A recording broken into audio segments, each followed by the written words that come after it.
చాలా హాట్గా ఉన్నటువంటిది ప్రపంచం మొత్తం చర్చ. అమెరికా అధ్యక్షుడి దగ్గర ఉక్రెయిన్ అధ్యక్షుడు వెళ్ళి మాట్లాడినటువంటి తీరు, జరిగినటువంటి చర్చలు, మీడియాలో ప్రత్యక్ష ప్రసారాలు ఏ విధంగా చూడొచ్చు? అది ఒక చిన్నపిల్లల ఆటలాగా కనిపించింది తప్ప ఒక అగ్రరాజ్య అధినేత లేదంటే ఒక బాధిత దేశానికి సంబంధించినటువంటి అధ్యక్షుడు మాట్లాడినట్టుగా లేదు. ఎట్లా చూడొచ్చు అంటారు దాన్ని? అంటే ఇక్కడ యుక్రెయిన్ అధ్యక్షుడు చేసిన ఒక చిన్న తప్పు ఏంటంటే, అతనికి గత 3 సంవత్సరాలుగా అమెరికా నాకు గట్టి మద్దతుదారు, నాకు మంచి స్నేహితుడు అన్న భావనతో ఆయన ఈరోజు మళ్ళా వైట్ హౌస్కి వెళ్ళాడు. ఈ భావన బైడెన్ ఉన్నంత వరకు బాగానే నడిచింది. ఎందుకంటే వాళ్ళు ఈ మొత్తం వ్యవహారం వెనకాల ఉన్నారు. ఈ వ్యవహారాన్ని ముందుకు తీసుకురావడానికి కూడా వాళ్లే కారణం.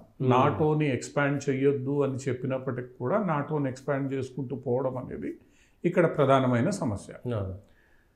అదే భావనతో వైట్ హౌస్కి చేరుకున్న యుక్రెయిన్ అధ్యక్షుడు అక్కడ ఉన్నది ఒక మారిన అధ్యక్షుడు. ఆయన తరహా వేరు, ఆయన డీల్ చేసే పద్ధతులు వేరు. ఆయన ఒక బిజినెస్ మెన్ లాగా డీల్ చేస్తాడు.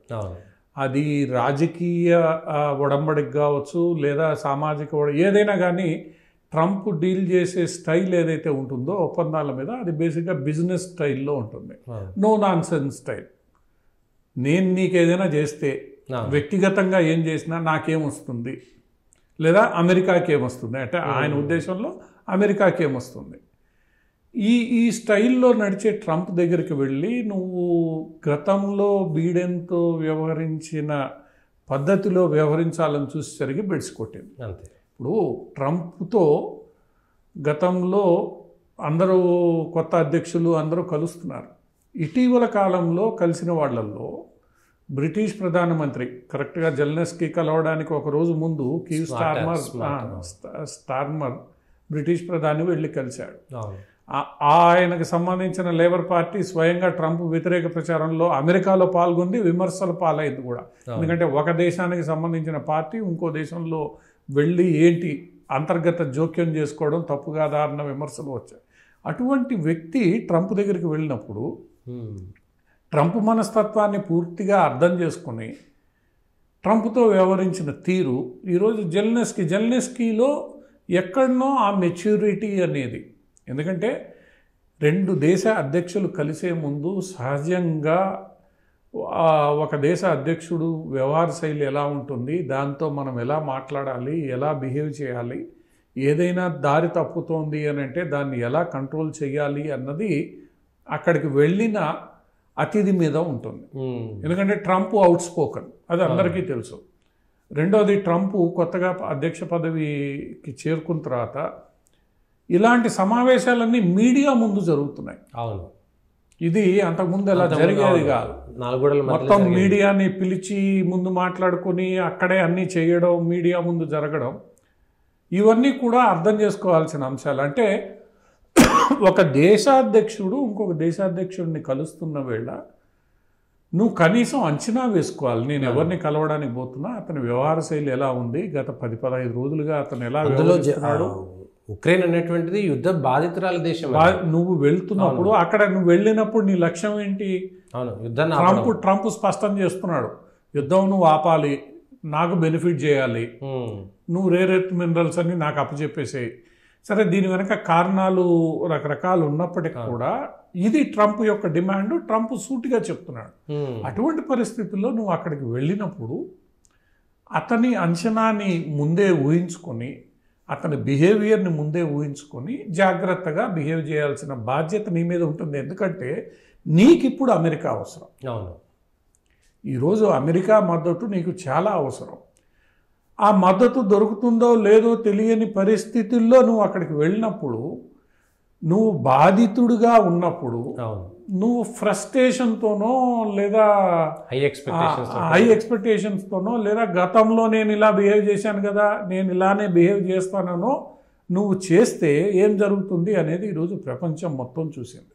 అంటే ఒక 2 దేశాలు మాట్లాడుకునేటప్పుడు ఆ 2 దేశాల నేతలు ఎలా వ్యవహరించాలి, ఏమి ఆలోచించుకొని వెళ్ళాలి, ఎలాంటి బ్రీఫింగ్ తీసుకుని వెళ్ళాలి, అంటే మొత్తం ఒక ప్రణాళికాబద్ధంగా ముందుకు సాగాలి, అటువంటిది ఏమీ లేకుండా ఇక్కడ జరిగింది అనేది స్పష్టమైపోతుంది. ట్రంప్ అలానే ఉంటాడు, రాబోయే 4 ఏళ్ళు కూడా ట్రంప్ వ్యవహార శైలి అలానే ఉంటుంది. సో ట్రంప్తో డీల్ చేసేటప్పుడు అందరూ జాగ్రత్తగానే డీల్ చేయాలి. ఇప్పుడు భారతదేశం విషయానికి వచ్చినప్పుడు కూడా నరేంద్ర మోడీ వెళ్ళాడు, స్టాక్ టేకింగ్ చేసుకున్నాడు, మాట్లాడాడు. రెసిప్రోకల్ టారిఫ్, ఎందుకంటే ట్రంప్ టారిఫ్ని అంగీకరించాడు. రెసిప్రోకల్ టారిఫ్స్ వేసుకుందాం, ఈ ట్రేడ్ డెఫిసిట్ని తగ్గించడానికి అవసరమైతే నీ దగ్గర నుంచి ఆయిల్ గ్యాస్ తీసుకుంటాం, ఎందుకంటే ఆయిల్ గ్యాస్ భారతదేశానికి అవసరం. అది తీసుకోవడం వల్ల ట్రేడ్ డెఫిసిట్, ఈ 2 అంశాలే ట్రంప్కి కావాల్సింది. మిగతా అంశాలు ట్రంప్కి పెద్దగా పట్టవు. ట్రేడ్ డెఫిసిట్ తగ్గించాలి, టారిఫ్స్ నీకు నాకు సమానంగా ఉండాలి.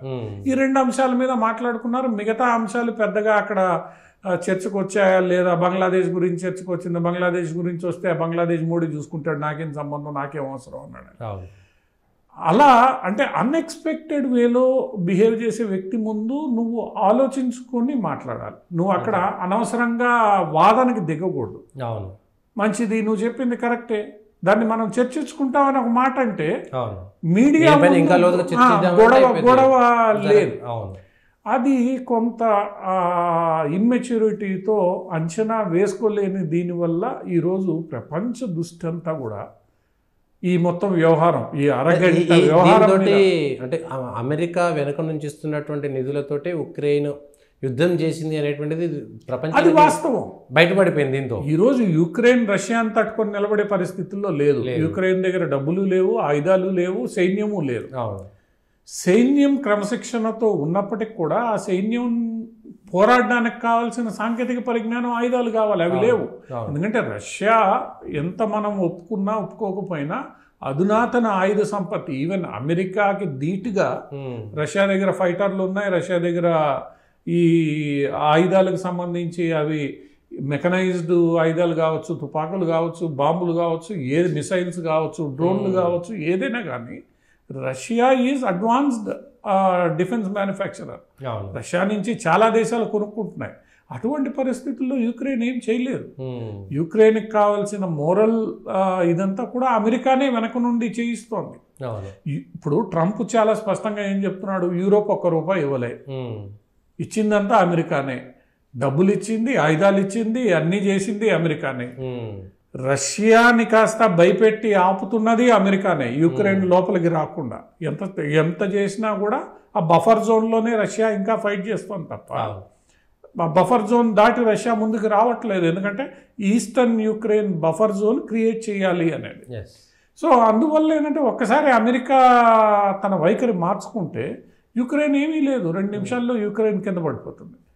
అది అర్థం చేసుకున్నాడు అతను. కాకపోతే ఆ అర్థం చేసుకున్న విషయాన్ని ప్రజెంట్ చేయడంలో ఎక్కడనో అమెరికా అధ్యక్షుడు ముందు యుక్రెయిన్ అధ్యక్షుడు విఫలం చెందాడనేదే మనం ఇక్కడ మాట్లాడవచ్చు. అది మొత్తం ఇక అమెరికాలో దేశాన్ని ప్రతిబింబిస్తున్నటువంటి విషయాన్ని పక్కన మర్చిపోయి ఎంత మెచ్యూరిటీతో నేను వ్యవహరించాలన్న విషయాన్ని కూడా అతను, అంటే ఫ్రస్ట్రేషన్ ఉండొచ్చు, నేను ఓడిపోతున్నానన్న బాధ ఉండొచ్చు, నా వైపు ఎవరు నిలబడడం లేదన్న ఆక్రోశం ఉండొచ్చు, ఇవన్నీ ఉండొచ్చు. కానీ దాన్ని నువ్వు ప్రకటించే విధానం, వెల్లడి చేసే విధానం, మాట్లాడే విధానం ఈరోజు ఒక రకంగా యుక్రెయిన్కి ఇబ్బందికరమైన పరిస్థితి తీసుకొచ్చింది. డొనాల్డ్ ట్రంప్ దిగ్విజయంగా ఈ మొత్తం వ్యవహారాన్ని తనకు అనుకూలంగా మలుచుకునేశాడు.